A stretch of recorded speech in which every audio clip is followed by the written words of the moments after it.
आज जर तुम्ही रेल्वेने प्रवास करण्याचा विचार करत असाल तर तुमच्यासाठी ही बातमी महत्त्वाची आहे, कारण कर्नाक पुलाच्या कामासाठी घेतलेल्या मध्य रेल्वेवरचा मेगा ब्लॉक अजूनही संपलेला नाहीये आणि त्याचा फटका आता लोकल आणि लांब पल्ल्याच्या एक्सप्रेसवर झालेला आहे।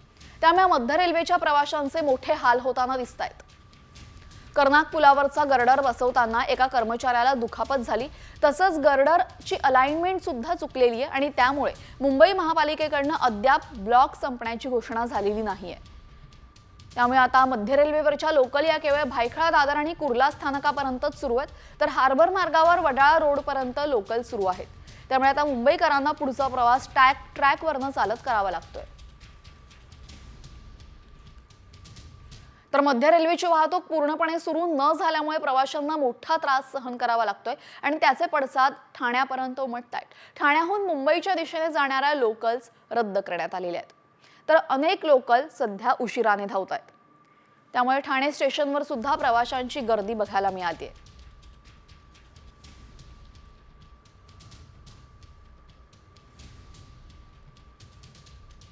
तर मध्य रेल्वे आणि हार्बर रेल्वेवर तर मेगा ब्लॉक आहे, प्रवाशांची गर्दी आहे, पण पश्चिम रेल्वेवर सुद्धा मेगा ब्लॉक आहे आणि त्यामुळे प्रवाशांचे मेगा हाल पाहायला मिळतात।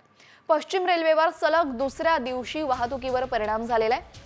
पश्चिम रेल्वेच्या लोकल साधारण 15 ते 20 मिनिटं उशिराने धावत असून पश्चिम रेल्वेवरच्या दादर, वांद्रे, अंधेरी, गोरेगाव आणि बोरिवली सारख्या स्टेशन्सवर गर्दी झाल्याचं पाहायला मिळतंय। दरम्यान माहीम ते वांद्रे स्टेशन दरम्यान मिठी नदीवरच्या पुलाच्या पुनर्बांधणीचं काम सुरू आहे आणि त्यामुळे वांद्रे ते माहीम दरम्यान स्लो ट्रॅक बंद ठेवण्यात आलेला आहे। शुक्रवारी मध्यरात्रीपासूनच सुरू झालेल्या मेगा ब्लॉकमुळे मुंबईकरांना मोठा त्रास सहन करावा लागतो।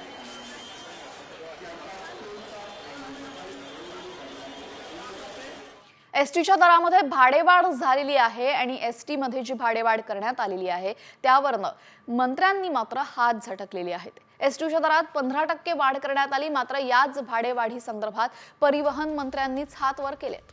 एसटी भाडेवाढीची आपल्याला कल्पना नव्हती आणि प्रशासनातल्या काही लोकांच्या चुकीमुळे भाडेवाढ झाली असल्याचं धक्कादायक विधान स्वतः परिवहन मंत्री प्रताप सरनाईक यांनी केलेलं आहे। त्यामुळे मंत्र्यांना न विचारताच आता अधिकाऱ्यांनी मनमानी पद्धतीने भाडेवाढ केलेली आहे का असा सवाल विचारला जातोय। ही भाडेवाढ जी दरवर्षी व्हायला हवी ती न करता 3 वर्षानंतर एकत्रितपणे केलेली प्रशासनाच्या काही अधिकाऱ्यांच्या चुकीमुळे ती झालेली आहे। मलाही माहित नव्हती। याचं कारण असं आहे, मलाही आश्चर्य वाटलं, कारण मी माझ्या अधिकाऱ्यांना विचारलं, अरे एवढी मोठी दरवाढ होते आणि आपल्याला काय माहिती नाही, प्राधिकरण असतं। यानंतर आता महत्त्वाच्या बातम्यांचा घेऊयात वेगवान आढावा टॉप 50 मध्ये। आज भारत 76वा प्रजासत्ताक दिन साजरा करतोय। भारतीय संविधान 26 जानेवारी 1950 रोजी लागू झालं, तेव्हापासून दरवर्षी हा खास दिवस प्रजासत्ताक दिन म्हणून साजरा केला जातो। संपूर्ण देशभरामध्ये प्रजासत्ताक दिनानिमित्त विविध कार्यक्रमांचं आयोजन करण्यात आलेलं आहे।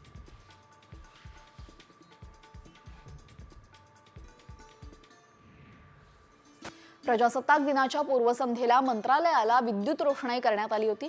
हे दृश्य अतिशय मनमोहक दिसत होतं। देशातील महत्त्वाच्या इमारती तिरंगी रंगात न्हाऊन गेलेल्या आहेत आणि या सुंदर देखाव्यांचे लाभ प्रत्येक भारतीयांना दरवर्षी मिळतात।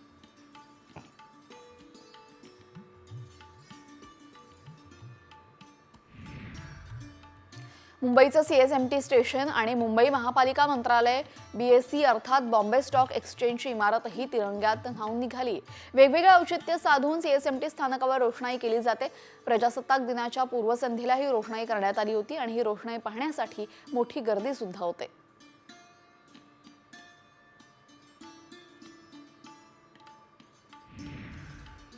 प्रजासत्ताक दिनानिमित्त शासकीय इमारतींसह भारतातील काही महत्त्वाच्या स्थळांना आकर्षक रोषणाई करण्यात आल्याचं पाहायला मिळालं। मुंबईतील प्रसिद्ध वरळी बांद्रा सी लिंकला आकर्षक रोषणाई करण्यात आली होती। ही आकर्षक रोषणाई पाहण्यासाठी मुंबईकरांची मोठी गर्दी झाली।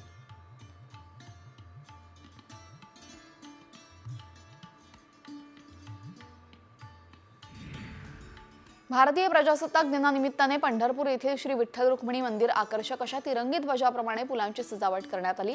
या मंदिरातील श्रींचा गाभारा आणि नामदेव पायरी इथं झेंडू, शेवंती, कामिनी अशा फुलांची सजावट करण्यात आलेली आहे। पुणे येथील भाविक सचिन चव्हाण यांनी सजावट केली आहे।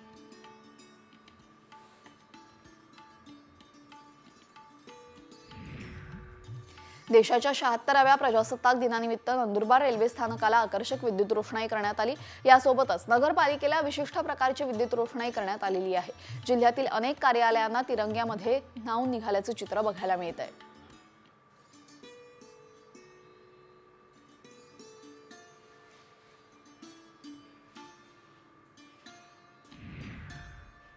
महाराष्ट्रातील सर्वात वेगाने विकसित होणाऱ्या शहराचा किताब नागपूरने पटकावलाय। रिअल इस्टेट सल्लागार संस्था कोलियर्स इंडियाने ही माहिती दिलेली आहे। महत्त्वाचे प्रकल्प कनेक्टिव्हिटीच्या दृष्टीने नागपूरला अधिक महत्त्व प्राप्त झालंय।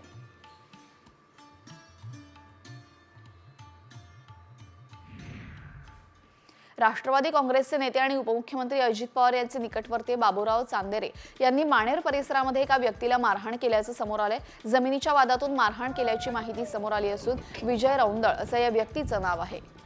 काय रे बाबा, का बरं काम चालू केलं तुम्ही?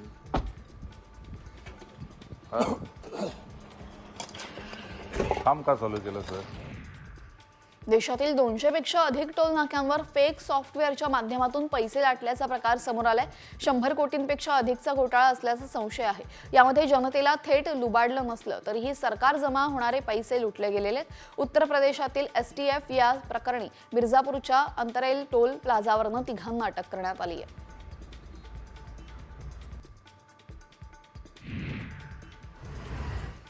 पुण्यामध्ये महापालिकेकडून शहरामध्ये अनेक ठिकाणी अनधिकृत अतिक्रमणावर कारवाईला बळगाव करण्यात आलेला आहे। वाहतुकीसाठी अडथळा, अनधिकृत बांधकामं आणि दुकानांवरही कारवाई करण्यात आलेली आहे।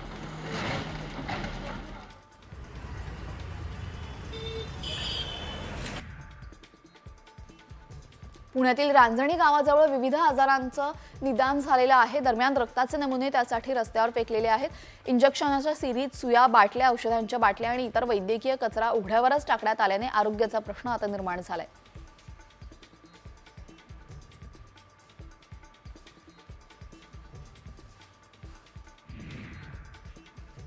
शहापूर आगारातील ST बसेस या धक्का दिल्याशिवाय चालू होत नाहीयेत। बसमध्ये बसण्या अगोदर प्रवाशांना धक्का मारावा लागतोय। दरम्यान शहापूर आगारामध्ये एकूण 48 बस असून या सर्व बस भंगार झालेल्या आहेत आणि याच बसमधून प्रवासी जीवघेणा प्रवास करतायत।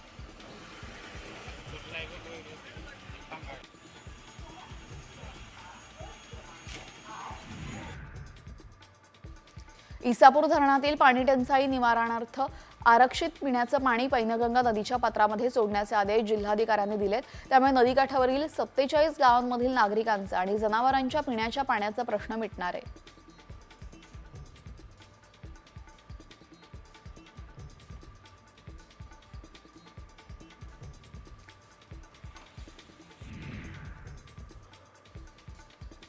कोकणात सध्या गव्यांनी दहशत माजवलेली आहे। दिवसेंदिवस गवारेड्यांचा वावर हा मानवी वस्तीमध्ये दिसून येत असल्याने शेतकरी दहशतीत आहे। गवा हा शेतीचं नुकसान करत असून हल्ला करेल याचीही भीती शेतकऱ्यांना आहे। त्यामुळे रत्नागिरीतील लांजा तालुक्यातील काही व्यक्तींनी गव्याला हुसकावून लावण्याचा प्रयत्न केला।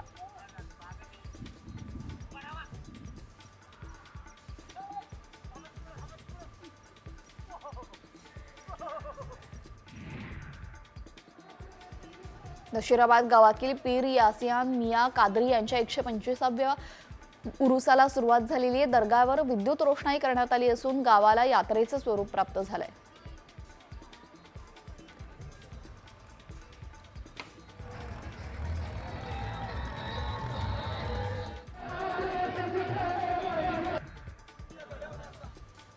ठाकरे सेनेकडून सांगलीच्या इस्लामपुरामध्ये संविधानाचं वाचन करण्यात आलं। यावेळेस फटाक्यांची आतिषबाजी करत छत्रपती शिवाजी महाराज आणि महामानव डॉक्टर बाबासाहेब आंबेडकरांच्या जयघोषात जल्लोष करण्यात आला।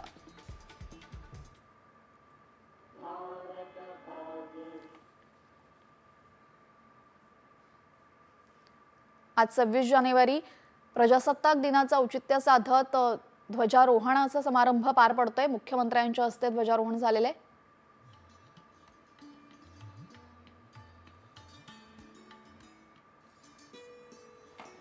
वर्षा बंगल्यावरचे दृश्य आपण पाहतोय। वर्षा बंगल्यावर मुख्यमंत्री देवेंद्र फडणवीस यांच्या हस्ते ध्वजारोहण करण्यात आलं असून आज 76वा प्रजासत्ताक दिन आहे। 26 जानेवारी 1950 रोजी संविधानाचा स्वीकार करत संविधान लागू करण्यात आलं होतं आणि तेव्हापासून आतापर्यंत 76 वर्ष आपण संविधानाचं पालन करतोय आणि त्यासाठी प्रजासत्ताक दिवस साजरा केला जातो। कारण आजपासून प्रजेचं गणराज्य सुरू झालं होतं आणि त्याच्याचसाठी प्रजासत्ताक दिवस हा देशभरामध्ये उत्साहामध्ये साजरा करण्यात येतो. वर्षा निवासस्थानी ध्वजवंदन आपण पाहतोय. मुख्यमंत्री देवेंद्र फडणवीसांकडनं ध्वजारोहण करण्यात आलेलं आहे. वर्षा निवासस्थानावरची दृश्य आपण पाहतोय. संपूर्ण देशभरामध्ये 76व्या प्रजासत्ताक दिनाचा मोठा उत्साह सुरू असताना आपण पाहतोय वर्षा निवासस्थानी सुद्धा मुख्यमंत्र्यांकडनं ध्वजवंदन करण्यात आलेलं आहे.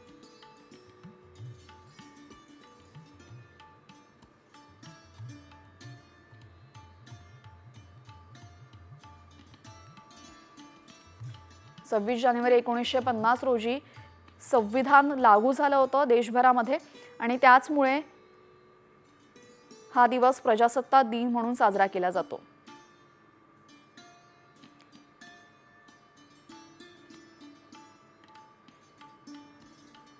संपूर्ण देशभरामध्ये प्रजासत्ताक दिनाचा उत्साह मोठा असल्याचं आपण नेहमीच बघतोय. कर्तव्य पथावर सुद्धा संचलन केलं जातं.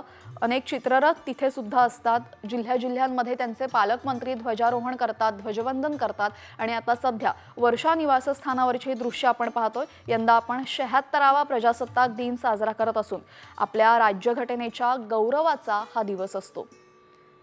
याच दिवशी देशामध्ये लोकशाही राजवटीची स्थापना झाली आणि राजधानी दिल्लीतील कर्तव्य पथासह वेगवेगळे शाळा, कॉलेज, विविध संस्था आणि आता वर्षा निवासस्थानावर सुद्धा प्रशासकीय संस्था, मंत्रालय, प्रशासकीय संस्था यासोबतच जिल्ह्यांमध्ये जिल्हाधिकारी असतील या सर्व ठिकाणी ध्वजारोहणाचा समारंभ या दिवशी पार पडतो.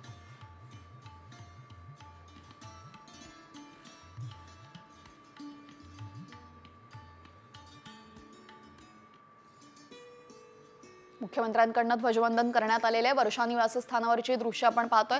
वर्षा निवासस्थानी मुख्यमंत्री देवेंद्र फडणवीस यांच्या हस्ते ध्वजारोहण करण्यात आलं असून एका बाजूला मुख्यमंत्र्यांच्या बंगल्यावर ध्वजारोहण करण्यात आलेलं तर संपूर्ण राज्यभरामध्ये सुद्धा वेगवेगळ्या ठिकाणी ध्वजारोहणाचा समारंभ आणि नागरिकांचा उत्साह बघायला मिळतो.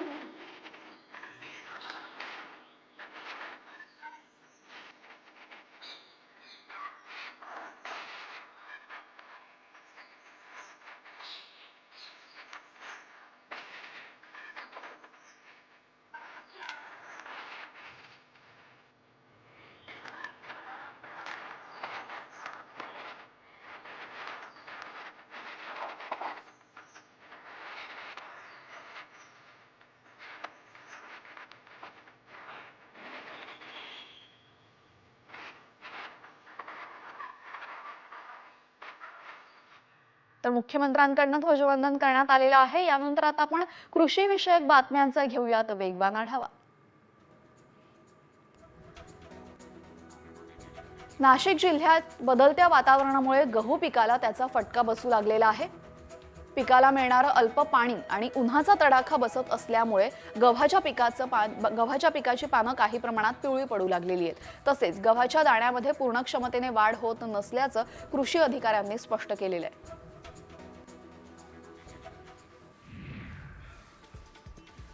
नांदेड जिल्ह्यातील शेतकऱ्यांचा फळ लागवडीकडे मोठ्या प्रमाणात कल दिसून येतोय. उन्हाळा जवळ येत असल्याने अनेक शेतकऱ्यांनी आता टरबूज लागवड करण्यास सुरुवात केलेली आहे. जिल्ह्यामध्ये यंदा 5000 हेक्टरहून जास्त टरबूज लागवड करण्याची शक्यता आहे.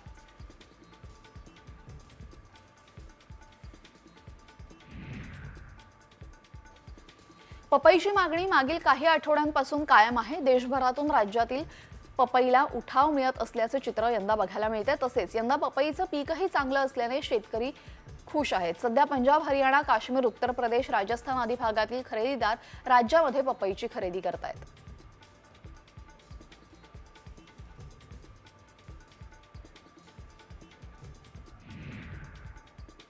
बाजारात सध्या कापसाचा भाव स्थिरावला आहे.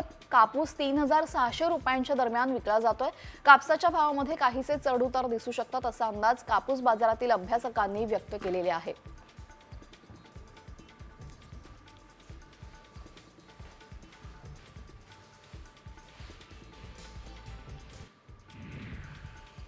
सैफ अली खान हल्ला प्रकरणामध्ये आता नवा ट्विस्ट समोर आलाय। सैफच्या घरातून तब्बल 200 बोटांचे ठसे मिळालेले आहेत। मात्र पोलिसांच्या अटकेत असलेल्या शहाजादचे ठसे मॅच होत नसल्याची माहिती सूत्रांनी दिली आहे। तसेच सैफच्या घरातल्या सीसीटीव्ही मध्ये कैद झालेला आरोपी शहाजाद नाही असा दावा शहाजादच्या वडिलांनीही केला होता।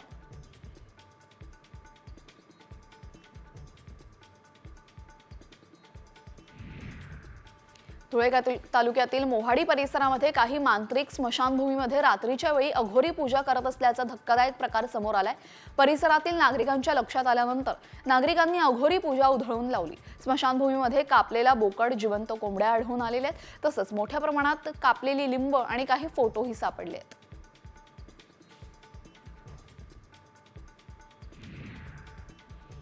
मुंबईवरील 26/11 दहशतवादी हल्ल्यामध्ये दोषी तहव्वूर राणाचं भारताकडे प्रत्यार्पण करण्यात येणार आहे। अमेरिकन सर्वोच्च न्यायालयानं या प्रत्यार्पणाला मंजुरी दिलेली आहे। भारत प्रदीर्घ काळापासून तहव्वूर राणाच्या प्रत्यार्पणासंदर्भात पाठपुरावा करत होता। राणा मूळचा पाकिस्तानी असून कॅनडाचा नागरिक आहे।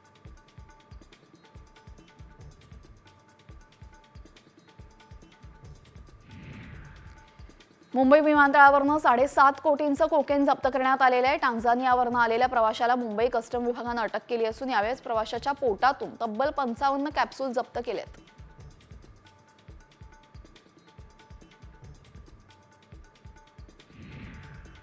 गुलियन बॅरे सिंड्रोमच्या रुग्णांच्या संख्येमध्ये वाढ झालेली नाहीये। रुग्णसंख्या 73 वर स्थिर आहे। तरीही 14 रुग्ण अद्याप व्हेंटिलेटरवर आहेत। पुण्यातील सिंहगड रस्त्यावरील रुग्णांची संख्या सर्वाधिक आहे।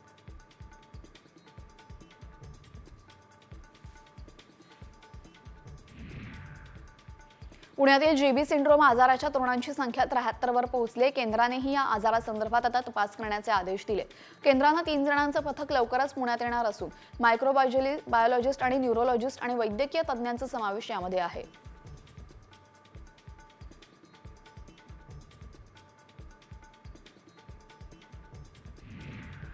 पुण्यात जीबी सिंड्रोम आजारानं थैमान घातलेले या पार्श्वभूमीवर उपमुख्यमंत्री अजित पवार ॲक्शन मोडवर आलेले आहेत। अजित पवारांनी सिंहगड रोड परिसरामध्ये जाऊन प्रत्यक्ष माहिती घेतली।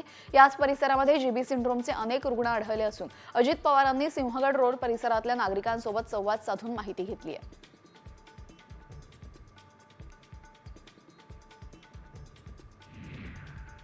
23 जानेवारी रोजी जळगाव इथं झालेल्या पुष्पक एक्सप्रेसच्या अपघाताचा आणखी एक व्हिडिओ समोर आलाय। ट्रेनमध्ये आग लागल्याच्या अफवेमुळे अनेक प्रवासी ट्रेनमधून खाली उड्या मारताना दिसतात। 23 जानेवारी रोजी दुर्दैवी घटना घडली असून या घटनेमध्ये 13 जणांचा मृत्यू झाला होता तर 40 प्रवासी गंभीर जखमी आहेत।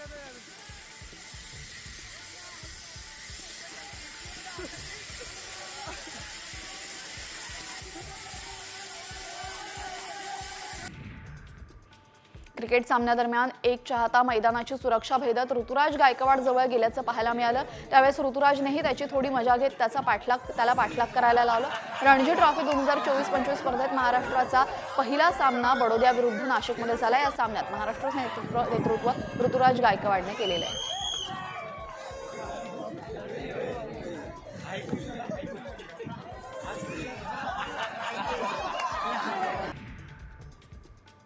सर्वोत्तम टी20 पुरुष क्रिकेटपटू पुरस्कार भारताचा वेगवान गोलंदाज अर्शदीप सिंगला मिळालेला आहे। विशेष म्हणजे सलग 3ऱ्या वर्षी पुरस्कार भारतीय क्रिकेटपटूला मिळालेला आहे। आयसीसी कडनं 2024 मध्ये सर्वोत्तम कामगिरी करणाऱ्या खेळाडूचा गौरव केला जातो।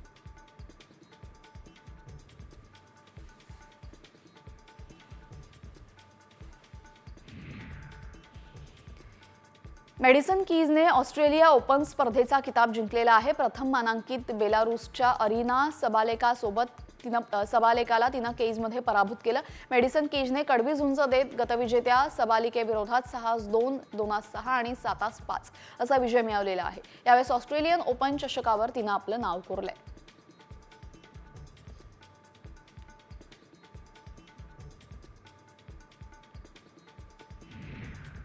मुंबईतील वांद्रे पश्चिम इथं असलेल्या शाहरुख खानचा मन्नत बंगला ज्या जमिनीवर बांधलेला आहे ती जमीन महाराष्ट्र सरकारने मागील मालकाला भाड्याने दिली होती। महाराष्ट्र सरकारने मंजुरी दिल्यानंतर जमीन मालकाने ती मालमत्ता शाहरुख खानला विकली। मन्नतची मालकी बदलताना केलेल्या चुकीमुळे शाहरुख खानला राज्य सरकारकडून 9 कोटी रुपये आता परत मिळणार आहेत।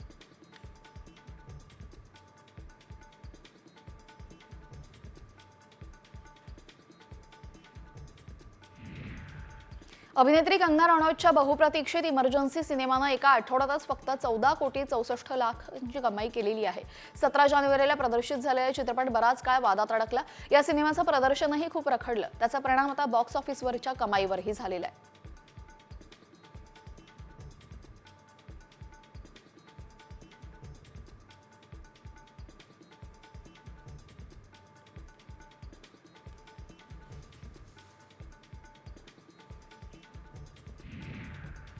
दिल्लीमध्ये 21 ते 23 फेब्रुवारी दरम्यान अखिल भारतीय मराठी साहित्य संमेलन होत आहे. दिल्लीला जाण्यासाठी रेल्वे मंत्रालयानं 3 पट कर दर आकारून रेल्वे गाडी सोडलेली आहे. महाराष्ट्र नवनिर्माण सेनेनं यावर टीका करत मराठी साहित्य रसिकांसाठी मोफत रेल्वे सोडायची मागणी केलेली आहे. मनसे स्टाईल आंदोलनाचा इशाराही त्यांनी दिलेला आहे.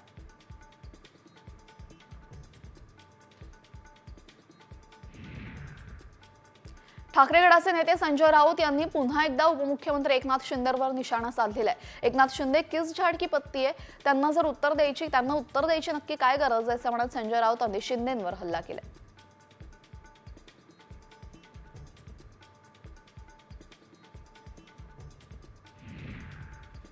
अमित शहा हे केवळ महाराष्ट्रातील नेत्यांवर चिखलफेक करण्यासाठी महाराष्ट्रात येतात अशी टीका ठाकरे गटाचे खासदार संजय राऊतांनी केलेली आहे.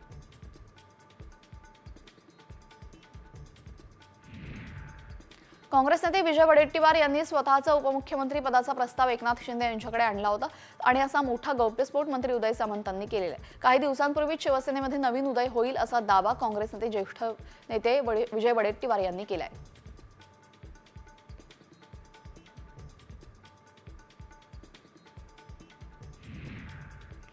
राज्यामध्ये 6,40,00,000 मतदारांनी मतदान केलेलं आहे, तर सरकारची आकडेवारी वेगळीच आहे. त्यामुळे दोन्हीतील फरक असलेले तब्बल 60,00,000 मतदार नक्की कुठून आले? पंतप्रधान मोदींनी बांगलादेशी मतदार भारतात आणले का, असा सवाल करत नाना पटोलेंनी सरकारवर हल्लाबोल केलाय.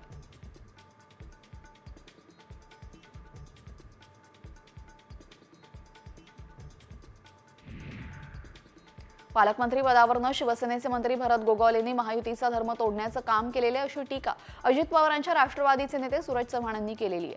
तटकरे कुटुंबाबद्दल बोलताना अनेक नेत्यांवर गुन्हे दाखल केलेले आहेत आणि गोगावलेंनी दोस्तीत कुस्ती करू नये असं चव्हाणांनी म्हटलंय.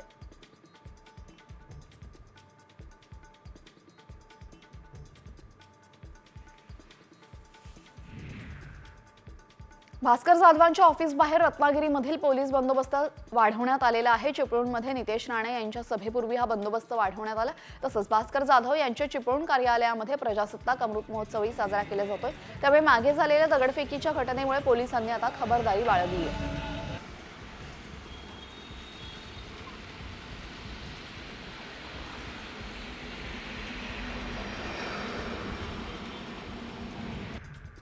विरोधकांचे हे मुंगेरी लाल की हसीन स्वप्ने असून अद्याप स्वप्न बघण्याची कुठलीही बंधनं नसल्यामुळे विरोधकांकडून अशी स्वप्न बघितली जात आहेत असा टोला शालेय शिक्षण मंत्री दादा भुसेंनी लगावलेला आहे.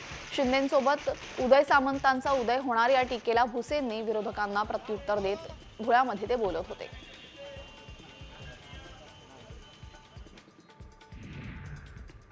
कायदा आणि सुव्यवस्थेचा राज्याचे गृहमंत्री तथा वर्ध्याचे जिल्हा पालकमंत्री डॉक्टर पंकज भोयर यांनी आढावा घेतला. गुन्हेगारीचा आलेख कमी होऊन वर्धा जिल्हा आदर्श जिल्हा म्हणून पुढे यावा, तसेच पोलीस विभागाने कायदा आणि सुव्यवस्था चोख ठेवावा अशा सूचना पालकमंत्र्यांनी केलेल्या आहेत.